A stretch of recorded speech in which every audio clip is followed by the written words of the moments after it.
করোনাকালীন সময়ে তোমরা নিশ্চয়ই বাড়িতে ভালো আছো। নবরণ মাধ্যমিক কর্তৃক আয়োজিত নিয়মিত অনলাইন ক্লাসে বিগত দিনে স্যারেরা তোমাদের শিক্ষার জন্য অনেক পাঠ দিয়েছে। তো এরই ধারাবাহিকতায় আজকে দ্বিতীয়বারের মতো আমি শৈশব রায় সাধারণ গণিতের উপরে নবম দশম শ্রেণীর একটি ক্লাস নিচ্ছি। তোমাদের বইয়ের 13তম অধ্যায়ের সসীম ধারা সম্পর্কে কিছু আলোচনা করব সংক্ষিপ্তভাবে, যা দেখে তোমরা শিখবে এবং উপকৃত হবে। তো প্রথমেই আমরা ধারা, সসীম ধারা সম্পর্কে একটু আলোচনা করব। এই ধারা সম্পর্কে আলোচনা করার জন্য প্রথমেই আমি তোমাদের একটা সম্পর্ক দেখাচ্ছি, যেগুলো লক্ষ্য করো।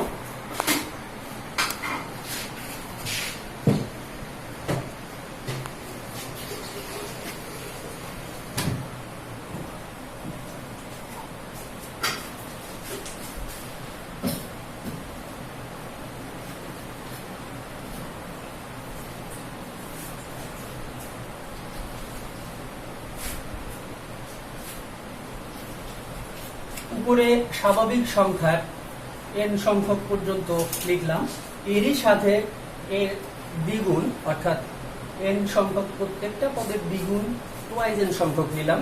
তো প্রথমে দেখা যাক এটা অনুক্রমিক ভাবে, অর্থাৎ যদি প্রত্যেকটা পদের সাথে পূর্বপদ এবং পরপদের সাথে প্রত্যেকটা সম্পর্ক থাকে, তাহলে সেই ধরনের সম্পর্ককে বলা হবে অনুক্রম। আর এই অনুক্রমটার নিচেই প্রত্যেকটার সাথে প্রত্যেকটার সম্পর্ক আছে, একের জন 2 গুণ, 2 এর দ্বিগুণ 4, এভাবে আমরা একটা সম্পর্ক দেখলাম। এই সংখ্যাগুলোকে যদি আমরা পরপর যোগ করে লিখি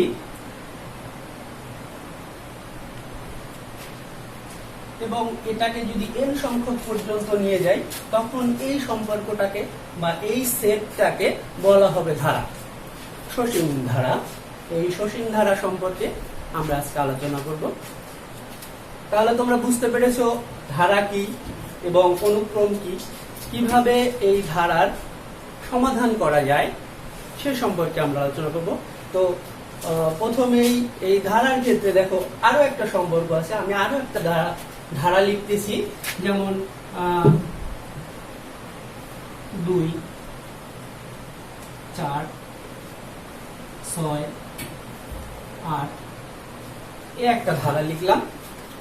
তো দেখো প্রত্যেকটার ডিফারেন্সটা সমান, অর্থাৎ পরপদটাকে যদি পূর্বপদ দিয়ে বিয়োগ করা হয়, তাহলে ডিফারেন্সটাকে যদি আমরা ডি ধরি, তাহলে পরপদটা থেকে পূর্বপদটা যদি আমরা বিয়োগ করি, প্রত্যেকটা ক্ষেত্রে একটা সমান অন্তর পাওয়া যায়।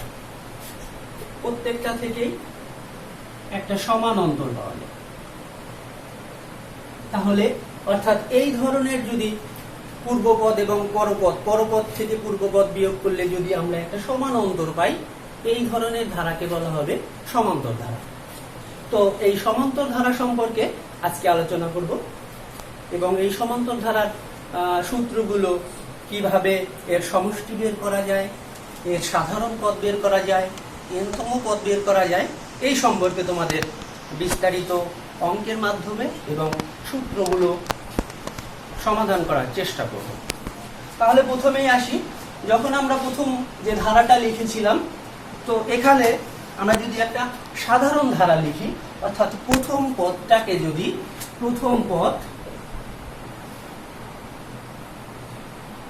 যদি এ ধরি, আর সেখানে আমরা সাধারণ অন্তর ধরেছিলাম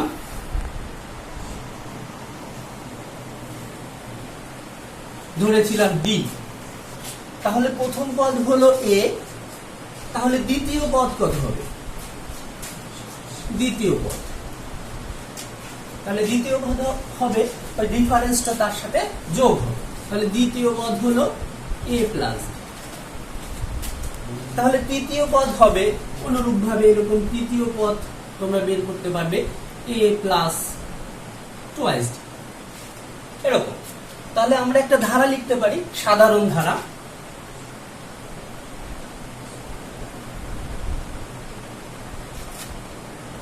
এ প্রথম পদ, দ্বিতীয় পদ এ প্লাস ডি,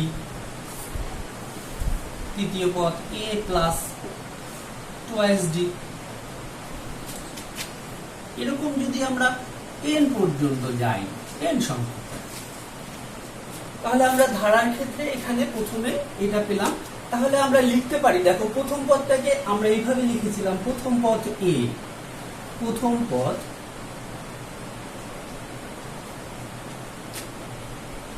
এ, এটাকে যদি মডিফাই করে আমরা লিখতে পারি এ প্লাস 1 মাইনাস 1, অর্থাৎ 1 থেকে যদি 1 বিয়োগ করি তাহলে 0 হয়। তাহলে সেক্ষেত্রে আমরা ডি গুণ করে দিতে পারি, 0 সাথে ডি গুণ করলে 0 হয়। তাহলে প্রথম পদ হলো এ। তাহলে দ্বিতীয় পদ অনুরূপ ভাবে দ্বিতীয় পদ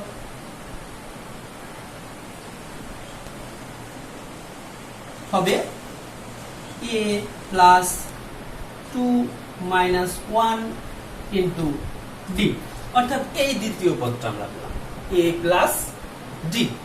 এরকম যদি আমরা তৃতীয় পদ লিখি তাহলে পাবো এ প্লাস 3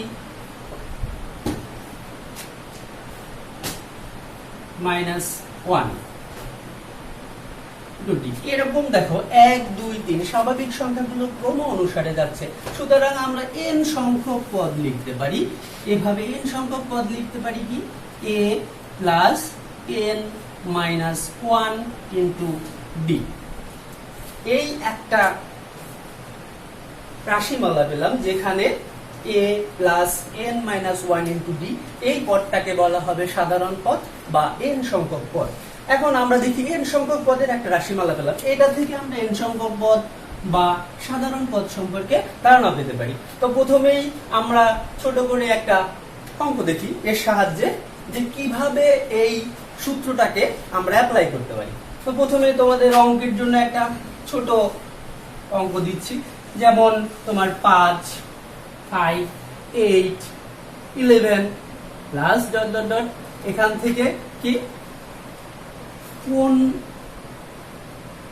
পদ 383 হবে। তাহলে আমরা এই সূত্রটাকে যদি অ্যাপ্লাই করি, প্রথম পদ ধরেছিলাম কত a, তাহলে প্রথম পদ এখানে প্রথম পদ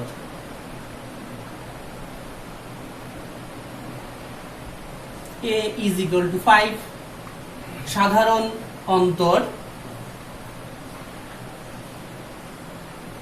d, এখানে পরপদ বিয়োগ পূর্বের পদ, অর্থাৎ পরপদে আছে 8, পূর্বের পদ আছে 5, তাহলে অন্তর হলো কত 3। তাহলে n সংখ্যক পদ আমরা জানি n সংখ্যক পদ, n তম পদ কি a plus n minus 1 into D. তাহলে সুতরাং আমরা এটা সমান সমান আমরা ধরে নেই বা ধরি, প্রথমে তোমরা লিখে নিতে পারো ধরি n তম পদ 383। তাহলে আমরা এখানে লিখতে পারি যে সুতরাং এই সূত্র অনুসারে a plus n minus 1 into D is equal to 383। তো এখান থেকে আমরা সমাধান করতে পারি, এর মান বসিয়ে দিতে পারি, ডি এর মান বসাতে পারি। এর মান আছে 5, n এর মান আমরা জানি না, ডি এর মান আছে 3, তাহলে 383। তাহলে এখান থেকে আমরা 5টাকে সাইড চেঞ্জ করতে পারি, এখানে থাকে n minus 1 into 3 is equal to 383 minus 5। তাহলে আমরা পেলাম কত, এখান থেকে 3টাকে এই পাশে ভাগ করে দিতে পারি, n minus 1 equal to এখান থেকে 5 গেলে থাকে 8 7 3। তাহলে এটাকে 3 দ্বারা ভাগ করে দিই, কত হয়? এখান থেকে n-1, এটাকে 3 দ্বারা ভাগ করলে 1 2 6। তাহলে এই 1টাকে ওই পাশে সাইড চেঞ্জ করতে পারি, তাহলে এখানে আসলে কত? n is equal to 1 to 6 plus 1, অর্থাৎ n is equal to 1 to 7, অর্থাৎ n তম পদ কত? এখানে n তম পাচ্ছি, যে এই পদটি কততম? n তম, 127, 1 to 7। তাহলে আমরা এই সূত্রটাকে ধরে এই ধরনের অঙ্ক সম্পর্কে সমাধান করতে পারি। এরপরে আসলো যে এই ধারাটির যোগফল কিভাবে হবে, সমষ্টি কিভাবে হবে। হ্যাঁ, সমষ্টি সূত্রটাকে আমরা আগে শিখে নিই। সমষ্টি সূত্রটা শিখতে হলে প্রথম অবস্থায় আমাদের একটি সাধারণ ধারা লিখেছিলাম, সেই ধারাটাকে আমরা একটু মডিফাই করে দেখি। যে প্রথমে যে ধারাটা লিখেছিলাম যে এটাকে যদি এই ধারাটার সমষ্টি যদি আমরা Sn ধরি, যে সমষ্টি, পুরো ধারাটার সমষ্টি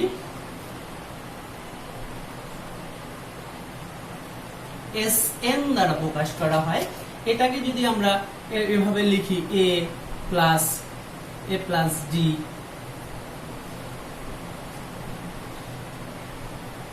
এরপরে আমরা আরেকটি a plus twice d, এইভাবে যদি অনুক্রমণিক ভাবে যেতে থাকি, যেতে যেতে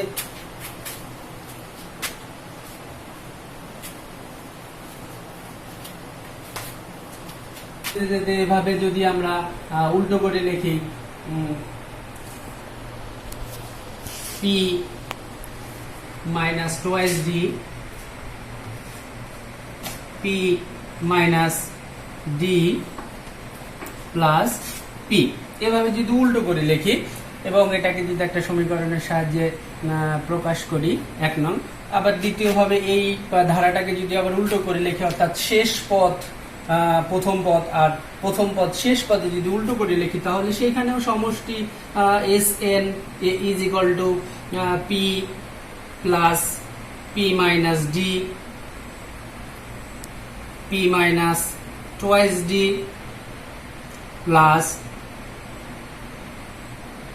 p a plus twice d, a plus d plus a। এই দুইটা সমীকরণকে আমরা যদি যোগ করি তাহলে আমরা সমষ্টি পাবো twice Sn, এবং প্রত্যেক ক্ষেত্রে দেখা যায় যে a plus p plus a plus p plus a plus p, এভাবে a plus p a plus p পাবো, অর্থাৎ প্রত্যেকটা পদ a plus p আসে, অর্থাৎ আমরা n সংখ্যক a plus p পেলাম।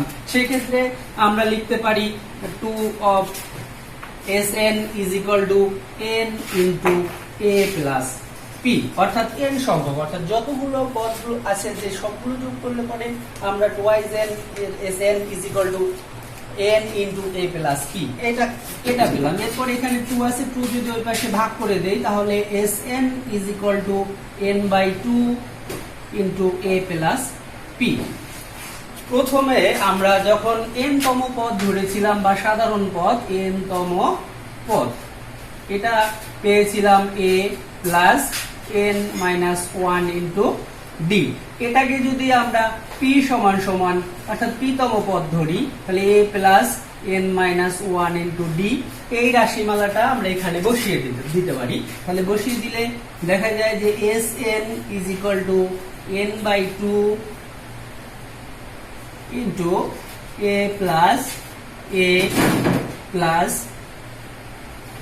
n minus 1 into d, অর্থাৎ এই p এর মানটা আমরা n তম পদ বা p তম পদের মানটা আমরা বসিয়ে দিলাম। তাহলে এখানে দুইটা a আসে, সেক্ষেত্রে Sn is equal to n by 2 twice a plus n minus 1 into d।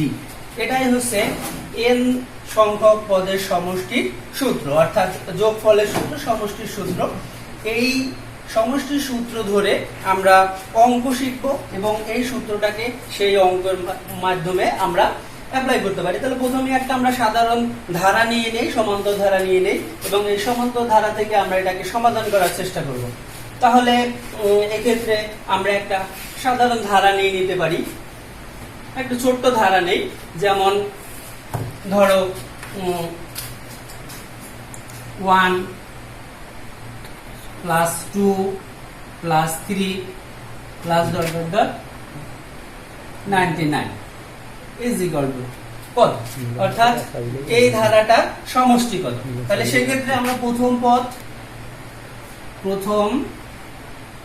পদ পাবো a ইজ ইকুয়াল টু 1 সাধারণ অন্তর, d ইজ ইকুয়াল টু পূর্বপদ, পরপদ বিয়োগ পূর্বপদ, অর্থাৎ 2 মাইনাস 1 ইজ ইকুয়াল টু 1। তাহলে n তম পদ কত, n তম পদ ধরে নেই 99। তাহলে n তম পদের সমষ্টির আমরা সূত্র জানি কি, n তম পদের সূত্র জানি যে a plus n minus 1 into d is equal to 99। অর্থাৎ এখানে এর মান বসিয়ে দিতে পারি, এর মানটা হবে 1 প্লাস n এর মান জানি না মাইনাস 1 ইন্টু d এর মান 1 ইজ ইকুয়াল টু 99। অর্থাৎ এই 1টাকে আমরা ওই পাশে নিয়ে যেতে পারি সাইড চেঞ্জ করে, তাহলে n minus 1 is equal to 99 plus minus 1। তাহলে এখানে আসে 98 আর এই পাশের 1টা আমরা এই পাশে নিয়ে যেতে পারি, তাহলে প্লাস হয়ে যাবে, মাইনাস আছে ওই পাশে গেলে প্লাস হয়ে যাবে, তাহলে n ইজ ইকুয়াল টু আসে 99। এই n তম পদ হচ্ছে 99, এই n তম পদের সমষ্টি আমরা সমষ্টির সূত্র শিখেছিলাম, সমষ্টির সূত্র শিখেছিলাম Sn is equal to n/2 twice a plus n minus 1 into d। এখন এখানে মান বসিয়ে দিতে পারি, n তম পদ আছে আমাদের 99/2, এর মান পেয়েছিলাম 1, n এর মান 99 মাইনাস 1 ইন্টু d এর মান 1। তাহলে এখানে 99/2, এখানে থাকে 2, 1 যদি বিয়োগ হয় 99 থেকে 1 বিয়োগ হলে থাকে 98 ইন্টু 1, তাহলে একই সংখ্যা থাকে, তাহলে হয় 99/2 ইন্টু 100। এটাকে আমরা ভাগ করে দিতে পারি, তাহলে হয় 99 ইন্টু 8। অর্থাৎ এটাকে গুণ করলে আমরা পাই 0, 5 5 4 9। অর্থাৎ সমষ্টি সূত্র অ্যাপ্লাই করলাম, একটা সাধারণ ধারা লিখলাম, এই ধারাটার সমষ্টি n সংখ্যক পদ নির্ণয় করলাম, n তম পদ নির্ণয় করলাম এবং এর সাহায্যে আমরা সমষ্টি সূত্রের সাহায্যে টোটাল ধারাটা সমষ্টি পেলাম। এভাবে এই ধরনের অঙ্কগুলো এই দুটি সূত্রের সাহায্যে আমরা নির্ণয় করতে পারবো, ধারার সাধারণ পদ নির্ণয় করতে পারবো, সমষ্টি নির্ণয় করতে পারবো। তো আজকে এই পর্যন্তই তোমাদের শিক্ষার বিষয়। তোমরা এই ধরনের ধারাগুলো বাড়িতে যে আমাদের এই অধ্যায় যে অঙ্কগুলো আছে সেগুলো করার চেষ্টা করবে, এই সূত্রগুলো অ্যাপ্লাই করে। পরবর্তীতে আরো অনেক ক্লাস দেওয়া হবে, করোনাকালীন সময় তোমরা বাসায় থাকবে, বাড়িতে থাকবে, পড়াশোনা করবে এবং সচেতন থাকবে। বাড়ির বাইরে গেলে মাস্ক এবং হ্যান্ড স্যানিটাইজার অবশ্যই ব্যবহার করবে।